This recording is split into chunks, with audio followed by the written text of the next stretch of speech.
Nggak pernah berpihak. Enggak, tar dulu bang, tahan itu korbannya ada di situ bang, tahan bang.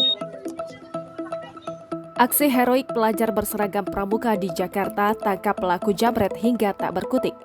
Beredar di media sosial sebuah video yang memperlihatkan aksi heroik pelajar berseragam pramuka menangkap pelaku jambret di Jalan Cempaka Putih Baru, Kemayoran, Jakarta Pusat. Dalam video yang diunggah oleh pemilik akun Instagram @merekamjakarta, disebutkan jika peristiwa tersebut terjadi pada Minggu 11 Juni 2023 sekitar pukul 11.30 waktu Indonesia Barat. Dikutip dari keterangan unggahan, kelompok pramuka di Cempaka Putih tersebut berhasil menangkap seorang jambret yang tengah beraksi mengincar korban ibu-ibu yang sedang menaiki motor. Ibunya mana ibunya? Ibu!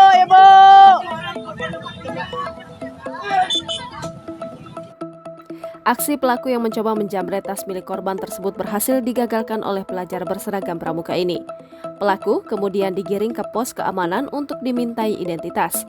Usai berhasil diamankan, pria terduga pelaku penjambretan itu langsung diamankan ke Polsek Kemayoran, Jakarta Pusat.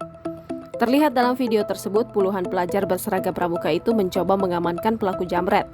Tak hanya itu, beberapa warga juga ikut membantu mengamankan dan pelaku jambret itu dan menggiringnya ke dalam pos keamanan.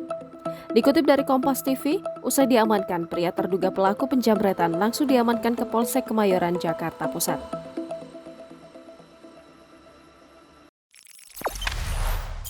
Jangan lupa subscribe, share, komen, dan like ya!